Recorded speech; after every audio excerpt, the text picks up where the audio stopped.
documento? Bien, muy bien. Levante la mano los que leyeron el documento. Bien levantadita, bien levantadita. Muy bien. Los que no me han leído el documento, igualmente lo deben de leer.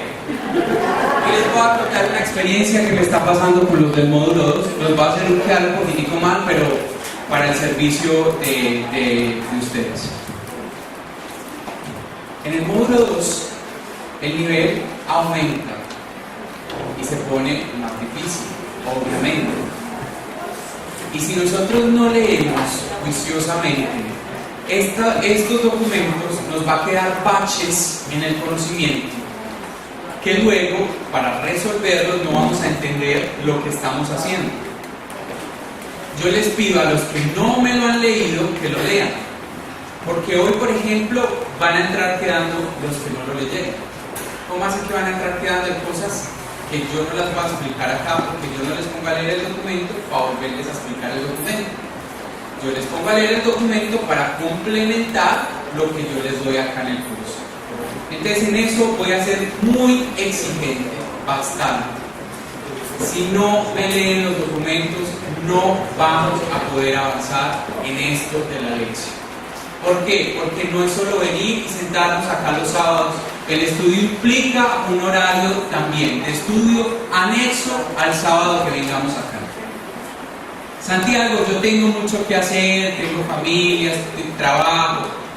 Miren, les voy a decir lo que me decía un profesor muy inteligente que le ha rendido la vida para muchas cosas. Me decía: en la vida hay tiempos muertos en los que uno puede estudiar. Cuando va en el Miro, cuando hace la fila para pagar en un banco, cuando está esperando una cita médica. Usted bien juicioso, llévese su documento, su resaltador y empiece a leer allí. Listo, tenemos que ponernos juiciosos y, como digo yo, pues, como decimos en Medellín, darnos la pela. Nos tenemos que dar la pela con el estudio. Porque si uno estudia para las cosas de afuera, para las cosas de Dios, mucho más, porque el hombre es bien exigente. ¿Listo? ¿Conectados o no? Sí. Muy bien. Como vamos a entrar ya en materia, en la lectura de la recta divina, que vamos a estudiar aquí, se habla de cinco pasos, pero aquí llegamos hasta el tercero. Sí, muy bien. Ahorita les voy a explicar esa parte. Ahora sí, después de esta pequeña introducción, una oración, sí. En el nombre del Padre, del Hijo, del Espíritu Santo. Amén. Ven, Espíritu Santo, sigue iluminando esta mañana de estudio, sigue iluminándonos a nosotros para que podamos aprender, para que podamos encarnar tu palabra en nuestra vida. Yo te quiero pedir, Padre Santo, que me uses para llevar el mensaje correcto y de la manera más indicada. Yo te quiero pedir, Padre Santo, también que allane los corazones de las personas que están acá, para que tu palabra sea fecunda y este estudio sea fecundo. Amén. Amén. Gloria al Padre, gloria al Hijo y gloria al Espíritu Santo.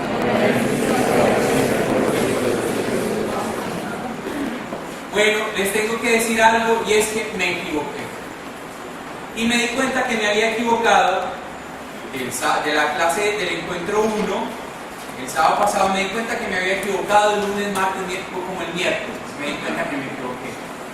Y me di cuenta, porque estaba preparando una predicación, cuando la preparé, ahí mismo dije: Dios mío, yo que les dije a ellos, y el mismo error que cometí con ustedes lo cometí con los de la tarde del pueblo. ¿Cómo les parece el despiste en el que andaba? Y yo les dije que habían dos palabras que significaban palabra, hecho, acontecimiento, experiencia de vida, una en el Antiguo Testamento y una en el Nuevo Testamento. ¿Qué es? La primera es Dabar y la segunda es Podos. Pues ese Podos me va a tocar resetearlos a todos ustedes. Borrón, porque no es Podos. Yo me confundí cuando les expliqué método, que es metjodos, que significa método, camino hacia la meta, que porque les está explicando que la lección divina era un método, y así me enredé Y les dije que podos era palabra, pero no podos es camino. Por eso les estaba explicando que método viene de podos, que lo podíamos asimilar con el camino hacia la meta. Y que la meta es interpretar la palabra de Dios. Pero, si bien les dije que el dabar, ese sí se la escribí bien, el dabar es palabra en el Antiguo Testamento, en el Nuevo Testamento palabra es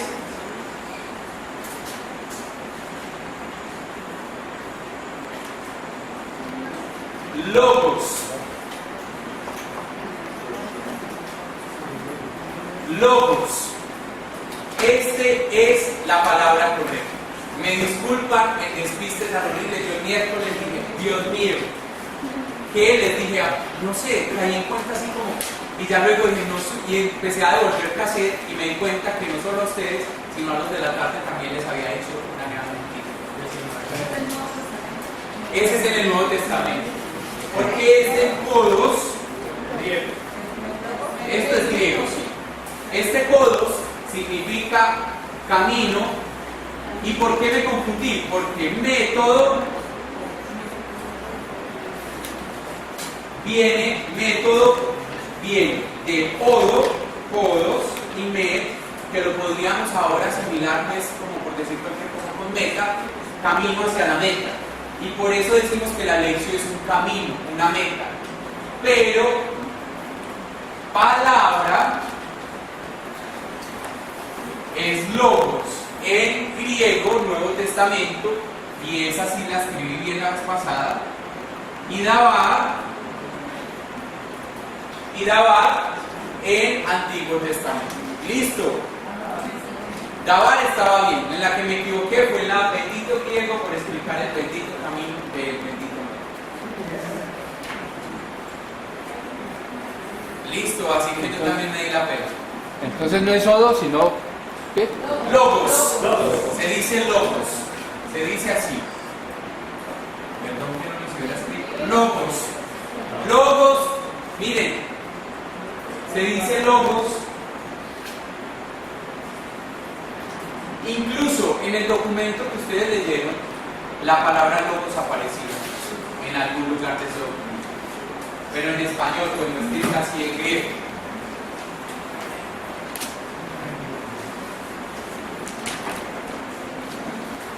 A ver quién me la encuentra la palabra logos ahí en el documento que leyeron.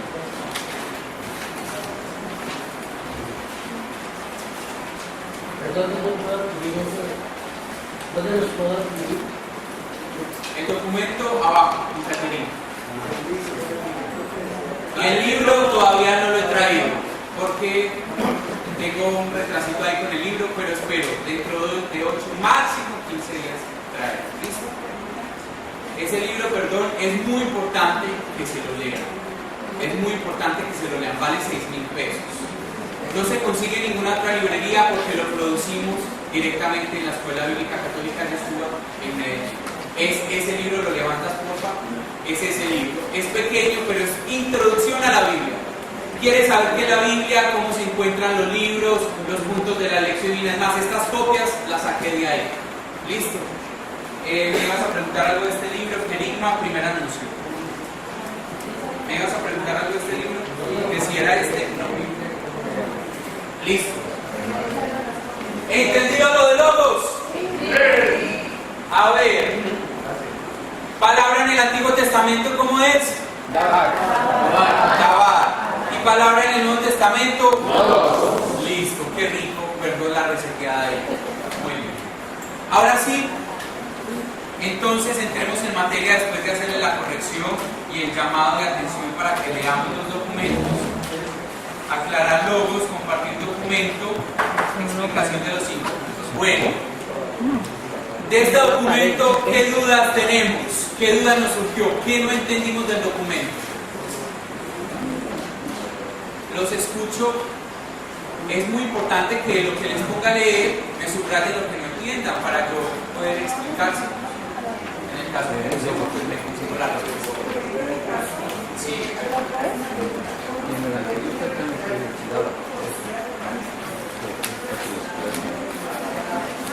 ¿Eso en qué página está, por favor? Creo que es un ejemplo, ¿no? La forma como se escribe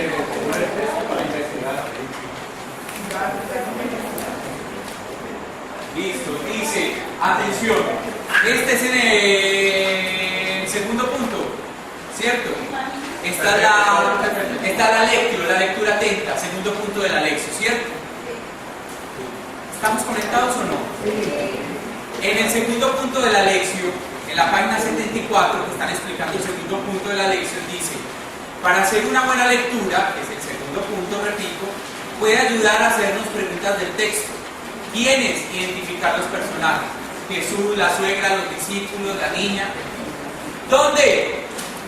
Galilea, Capernaum, Jerusalén. ¿Qué? Sanó, comió, miró, levantó, tocó, expulsó. ¿Cuándo? En la mañana, a mediodía, en la hora nona, en la hora cuarta, en la hora décima. ¿Cómo? Ese cómo tiene que ver más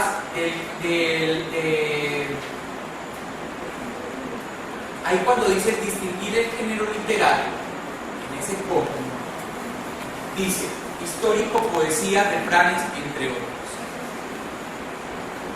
Eso voy a medio explicárselo, pero más adelante, especialmente en el módulo 2, vamos a aprender esto. No es la manera. Por ejemplo, en el cómo, que es histórico, que habla de los géneros literarios, resulta que existe algo que se llama géneros literarios. Los géneros literarios son como los estilos de escritura. Hay estilos de escritura que son poesía. Oh, amada mía, hermosa mía, preciosa mía, cantar de los cantares. Pero hay otro que puede ser refranes. Esos refranes de pronto los encontraremos en Eclesiastés, Siracia, Eclesiástico, ¿cierto? Proverbios, muy bien. El que inclusive hasta por allá en Pablo hay algunos que los hemos vuelto refranes. El que quiera comer, que trabaje, ¿sí o no? Eso lo dijo Pablo. Muy bien. Histórico. El libro de Primera y Segunda de Reyes tiene cosas históricas. Por ejemplo, en el año 800 cayó el reinado el imperio de tal y tal. O sea, cuando empiezan a contar esa parte de la historia, como dice su palabra, ¿cierto?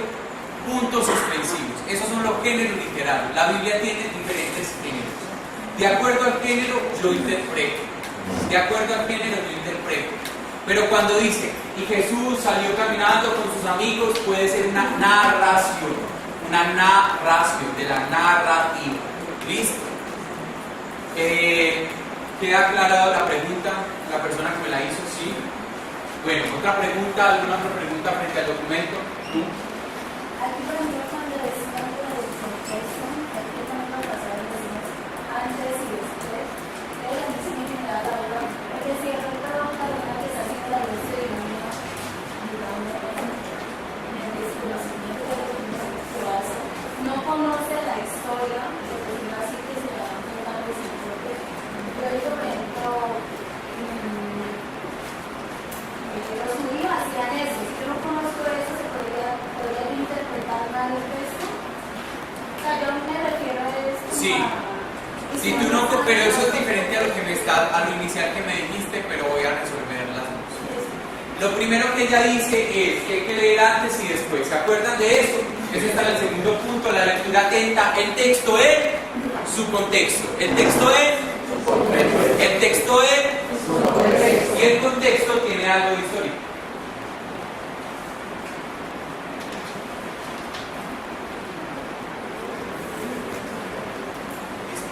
Bueno, entonces, el texto en su contexto quiere decir que hay que leer lo que hay antes. Si por ejemplo yo te digo, bueno, me vas a leer por favor el bautizo de Jesús. Entonces el que debe hacer, leer el bautizo de Jesús, pero leer lo que hay antes, versículos anteriores del bautizo de Jesús, y lo que hay versículos posteriores al bautismo de Jesús. ¿Por qué? Porque la Biblia es un todo y los libros no los escribieron por pedazos. Eso nosotros lo creemos porque nuestras Biblias vienen separadas por títulos. Entonces uno cree que cada título es una historia diferente y que una no tiene hilo con la otra. Pues sí tiene hilo con la otra. Y eso lo tenemos que tener muy claro, porque si no lo tenemos claro, descontextualizamos la palabra de Dios. Y si este es el Evangelio de Marcos, y aquí está el capítulo 1, acá el 2, acá el 3, acá el 4, 5, 6, 7, 8, 9, 10, 11, 12, y acá está esto, y si yo te pongo a leer un capítulo, todo tiene un sentido completo. Si yo te digo, ¿cuál es tu nombre? Por favor. Fátima.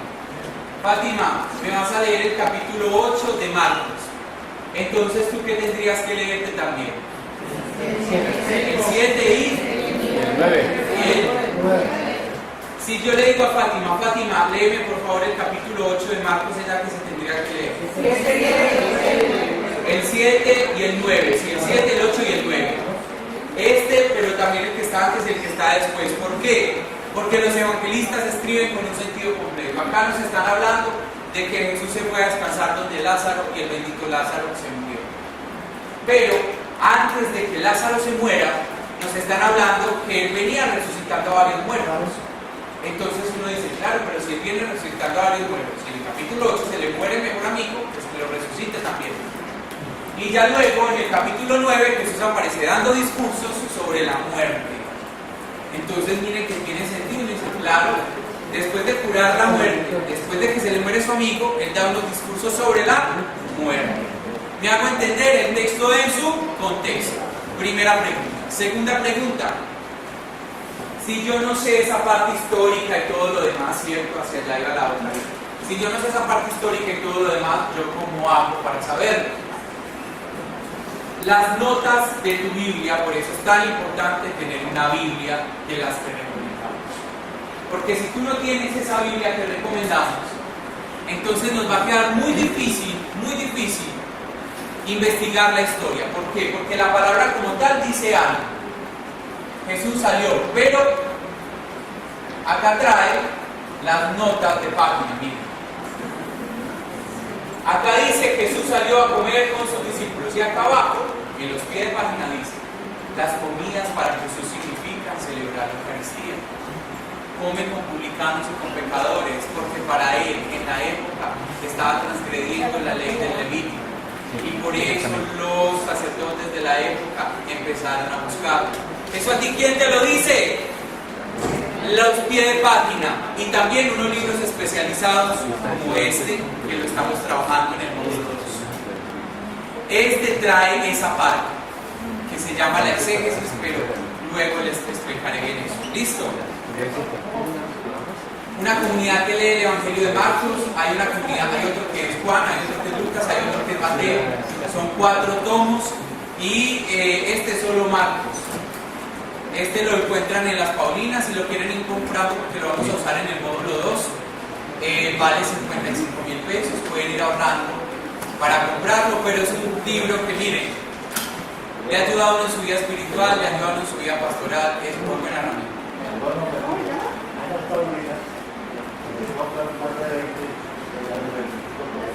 Sí, pero en eso no nos vamos a meter nosotros, ya el que quiera ir, que el que compra más de 20, como todo negocio, pues le hacen un descuento. Pero ya en eso no nos metemos nosotros, simplemente yo les recomiendo las herramientas, ¿cierto? Ya ustedes miran. ¿Cómo se llama el libro, perdón? Una comunidad que lee el Evangelio de Marcos de Silvano Fausti.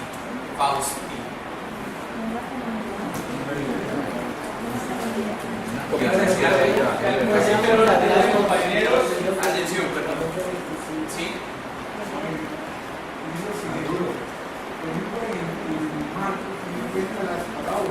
Ajá. Y hay parábolas varias juntas. Y hay una diferencia entre una y la otra.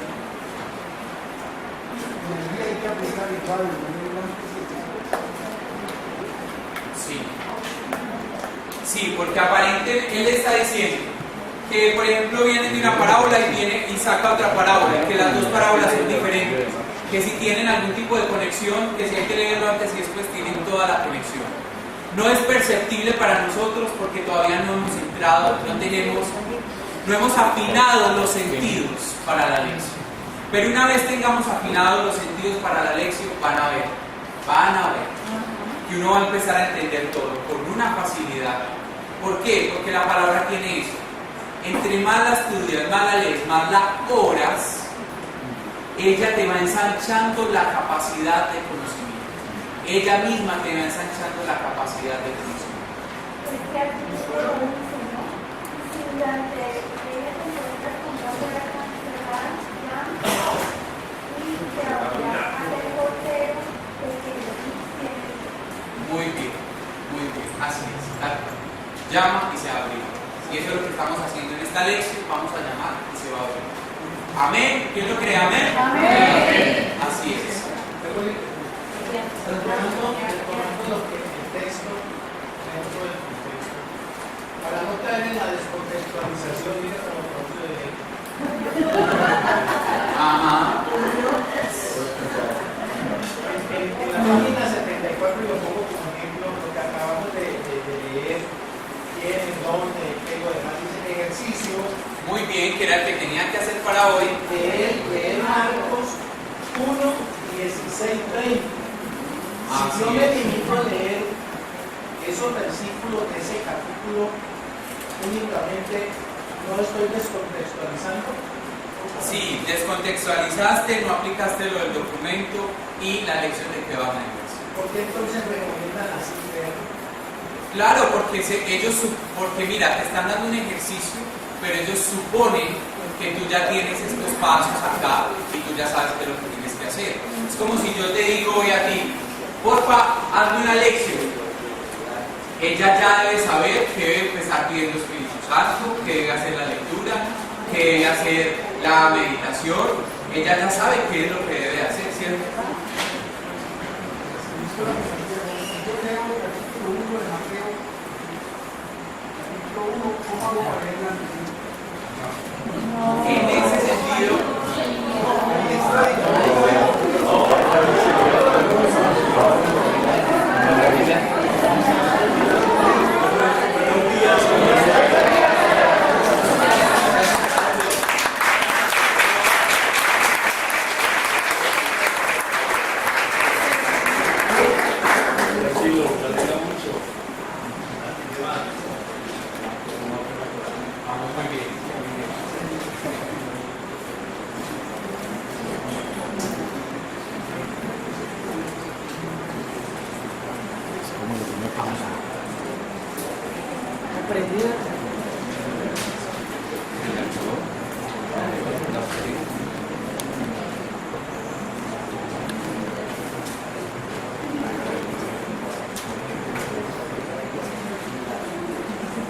Siga pues la reflexión.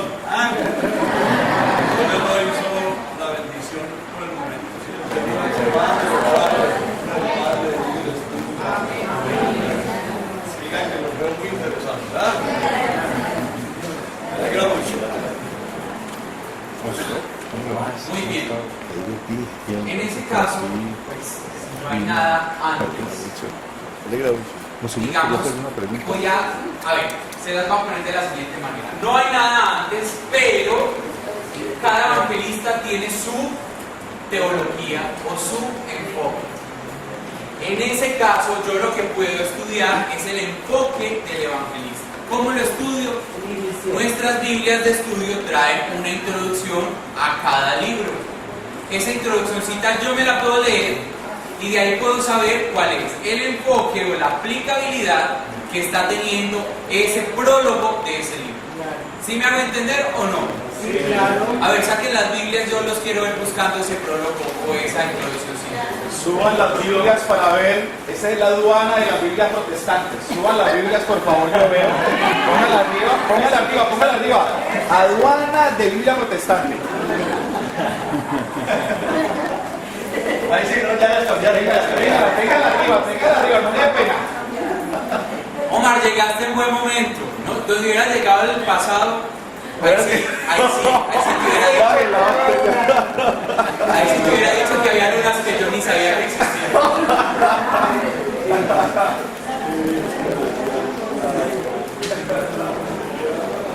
¿Listo? ¿Lo tenemos? Busquemos, por ejemplo, Marcos. Marcos, prólogo de Marcos.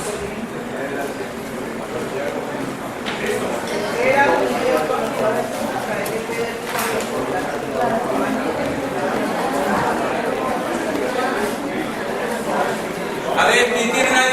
Jerusalén? A ver, de los juiciosos.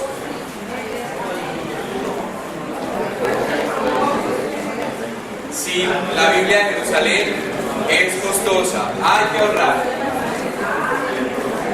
Dice, atención acá. Dice, evangelios sinópticos. Los sinópticos son los evangelios en general, así se les llama, a los 4 evangelios.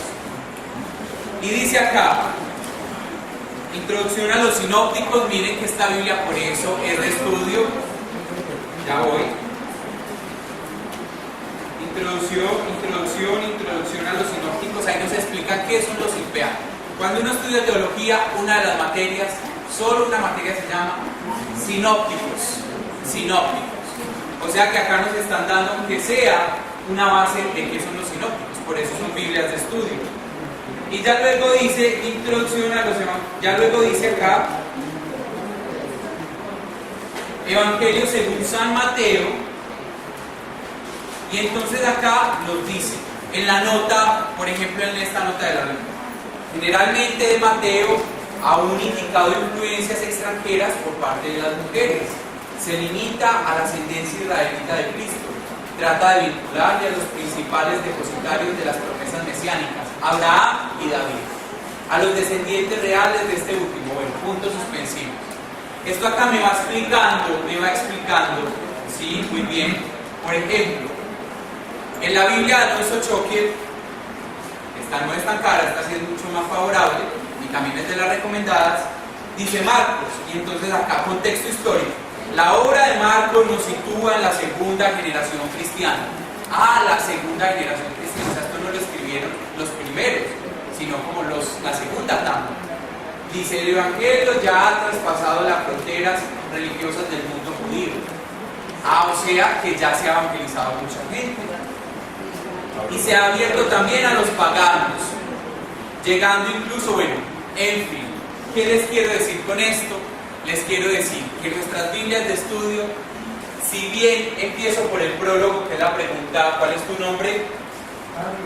Carlos. La pregunta de Carlos, si empiezo por el prólogo, entonces ¿qué me tengo que leer? La introducción del Evangelio que traiga mi Biblia en la nota. Por eso les repito, vamos ahorrando para comprar una buena Biblia. Porque los ejercicios de lección, si no tenemos un buen recurso, ¿de a dónde vamos a sacar? ¿Listo? Ustedes saben que una Biblia dura por mucho tiempo. Entonces, hagamos ahí la inversión, el marranito Biblia. Bueno. Por ahí me habían hecho otra pregunta, por acá está esta pregunta. ¿Qué dicen? Para no caer en el error del fundamentalismo en cuanto al texto, el fundamentalismo. ¿Cuál es la clave para no caer? La clave del fundamentalismo, eso está en la página 75. En definitiva, es hacer una lectura sentimental netamente del texto. Y entonces Jesús se fue. Espérense, yo me busco un texto. Y entonces Jesús le dijo a la niña, ya me acosté, y ya sentí algo. Bueno, en todo caso. Listo. Y entonces, ¿cómo les parece? Yo soy bien inquieto. Ahí termino abajo. Bueno. Sí, todos. En serio. No soy el único inquieto. No soy el único inquieto. Bueno. Lo que les estaba diciendo es que estaba leyendo el texto de Jaime y dice que la niña tenía 12 años y que le dice, niña, a ti te digo, levántate, talita. Y entonces yo leo ese texto y entonces me dice, no, el Señor me está diciendo que me levante, que yo soy la niña y que qué preciosura, no es que el Señor nos levanta a todos, el Señor es muy hermoso, nos vive levantando, me levanta y me sigue levantando. Punto, esa es mi interpretación de ese texto. ¿Está mal? No. Tiene algo de cierto, es lo que Dios te está diciendo. ¿Está incompleto? Sí. ¿Cuánto estás sacándole a la palabra de Dios?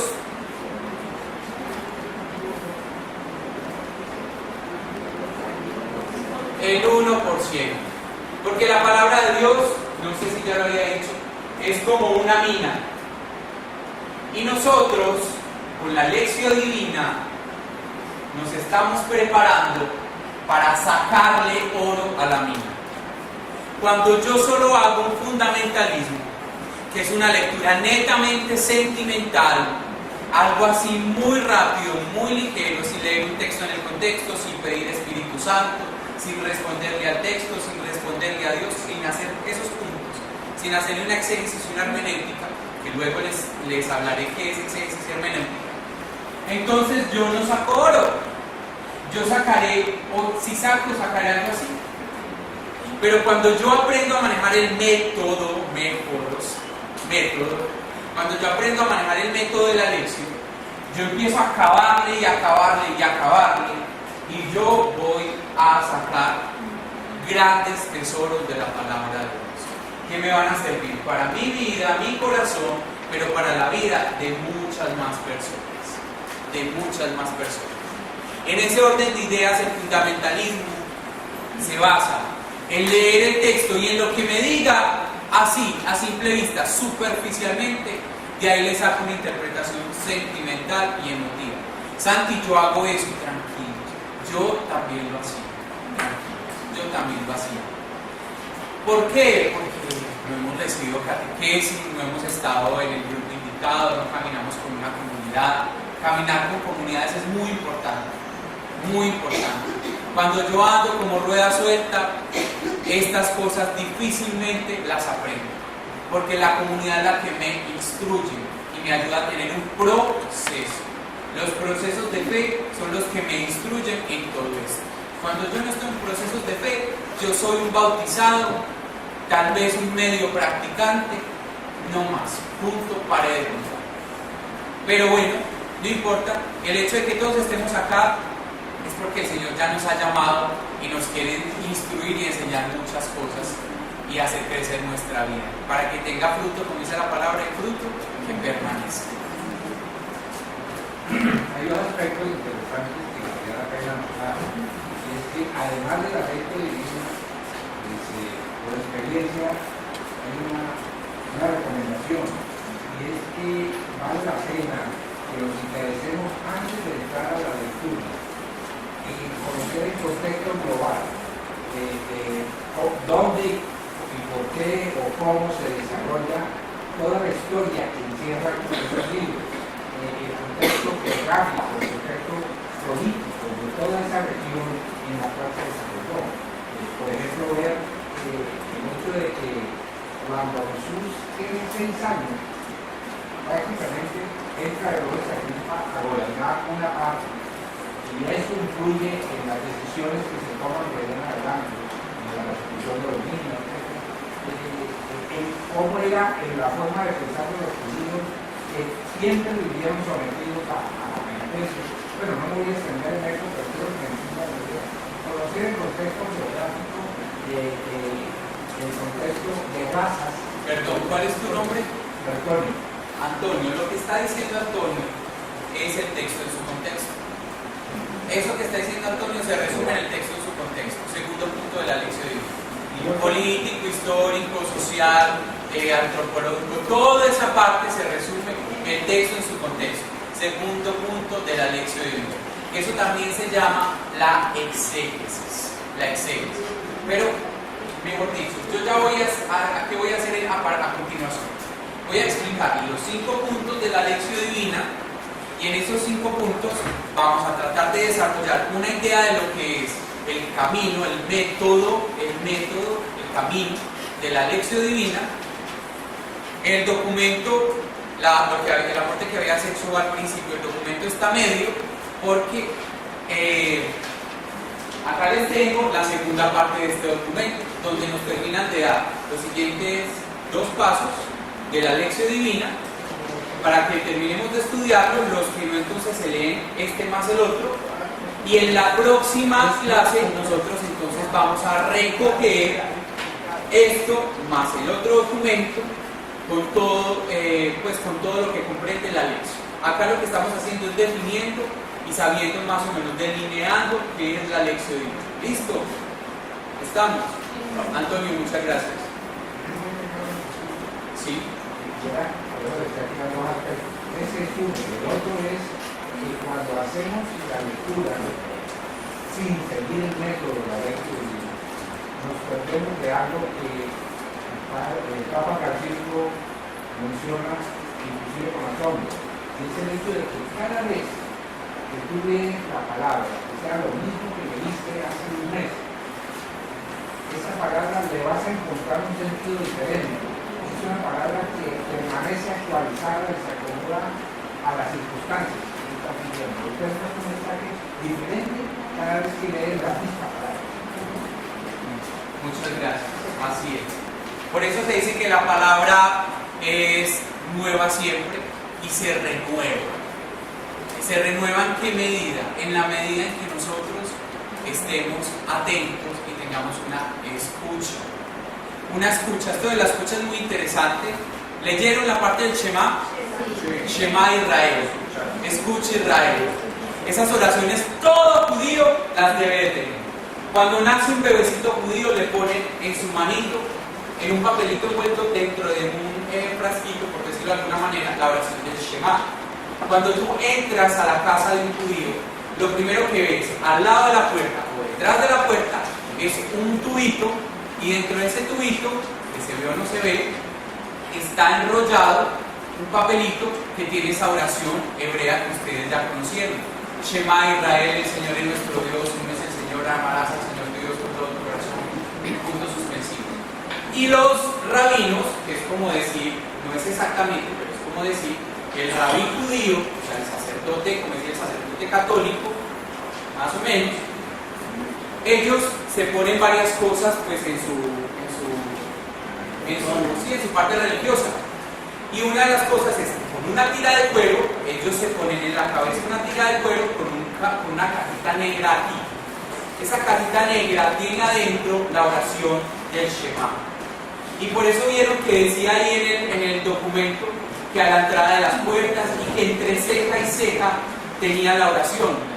Uno cree que entre ceja y ceja es porque lo tiene en la mente, no es literal, ellos lo tienen literal. Los rabis se ponen la tirita, y acá tiene la cajita, y dentro de la cajita está la oración del Shema de Israel. Es una oración preciosa, porque el que tiene una espiritualidad bíblica es la persona que desarrolla porque desde ahora le vamos a decir, desarrolla desarrolla el Shema. El que tiene una espiritualidad bíblica desarrolla el Shema. Es una persona que se va capacitando en la escucha y en la capacidad de guardar silencio. ¿Por qué? Porque la oración lo que hace es llevarnos a la contemplación y a la meditación. Entonces, por eso es muy importante saber escuchar. ¿Tenemos problemas con la escucha? La lección nos va incluyendo en escucha. Se los aseguro. Se los aseguro. La palabra Shema, datos curiosos.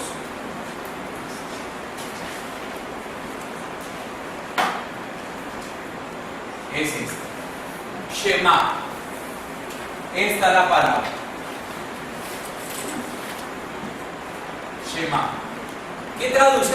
Escucha. Shema Israel. Esa oración es preciosa. Es preciosísima. Es muy linda. Bueno. Hicieron el ejercicio de Marcos 1, 16, 20. Levánteme la manito. ¿Quién lo hizo? ¿Quién lo hizo? Listo. Vamos a tomar por acá. ¿Tu nombre es?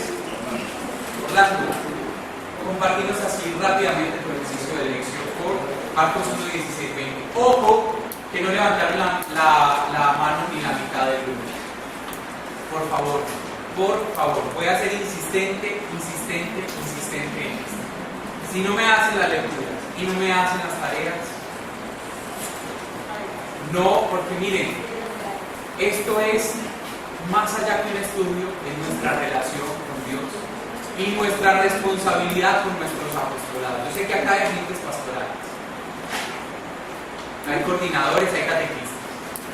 Ojo, porque tenemos responsabilidades grandes, lo decía la lectura del jueves. Hay pastores que descuidan a sus ovejas y que se apacientan a ustedes mismos. Ojo al ojo. Las personas que están iniciando y no tienen grupos a su cargo, por favor, este es el primer paso. Si soy fiel en lo poco, Él me dará más. Y las personas que vienen acá inicialmente, pues, por nutrirse espiritualmente, si no hacemos esto, si no hacemos este ejercicio, entonces, ¿cómo vamos a pretender, cierto? Por favor, pueda ser recalcitrante en esto. Los que no lo hicieron, para el próximo, hacen el ejercicio y hacen la lectura de los dos documentos. Por favor. ¿Cuál fue tu ejercicio?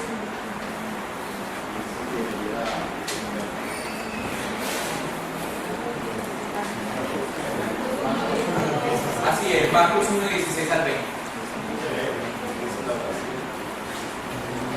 ¿Hiciste la oración? Envía tu Espíritu Santo, paráclito, sobre nuestras almas, y haznos comprender las escrituras inspiradas por Él. Y a mí, concede interpretarlas de manera crítica, para que los fieles al pie de Dios saquen provecho. Primer paso, pedir Espíritu Santo. ¿Por qué? Porque una oración, una lección divina, sin ser orada, es una lección divina que solo nos sacia de conocimiento y no más. Por eso la lección divina traduce lectura orante de la palabra de Dios. Si bien en el dibujito nos ponen 4 pasos, luego nos desarrollan en realidad 5 pasos. Y el que adicionan en el documento es el de pedir primero Espíritu Santo. Ese pedir Espíritu Santo se puede hacer de 2 maneras. Con oración espontánea, que ¿cuál es la oración espontánea?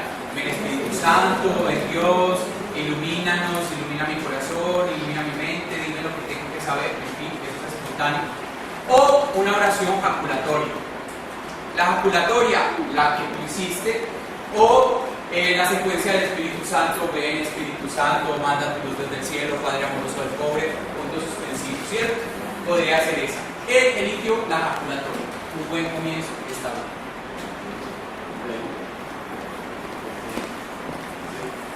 Jesús llama a nuevos pescadores.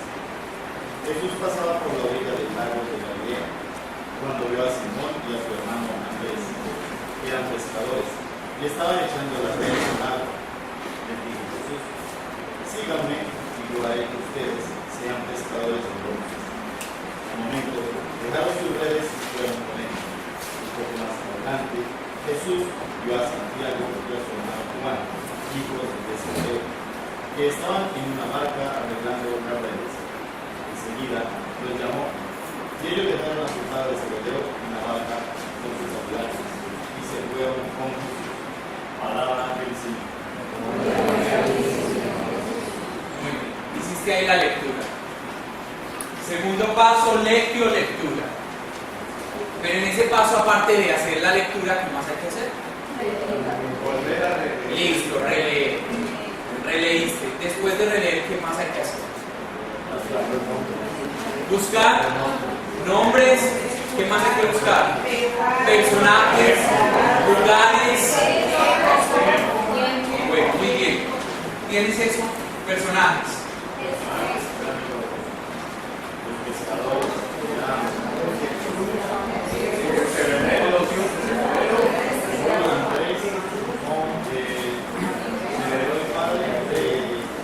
Les voy a pedir un favor. Ese ejercicio, ¿quién lo hizo escrito? ¿Quién lo tiene escrito? ¿Tú también lo tienes escrito? ¿No lo trajiste? Listo, es importante que lo hagamos escribiendo, ¿cierto? Que lo hagamos en escritura, el ejercicio de la lección. El ejercicio de la lección es importante que lo hagamos ahí. ¿Para qué? Pero resumiendo la escritura. Bueno, listo. Ahí están los personajes. Voy a pasar rápidamente, o sea, no voy a ser exhaustivo con el trabajo, porque quiero pues como avanzar en esto, porque ya se me va a acabar este tiempo, este encuentro. Listo. Sacaste los personajes. Lugares. El lago de Galilea. Muy bien. Acciones.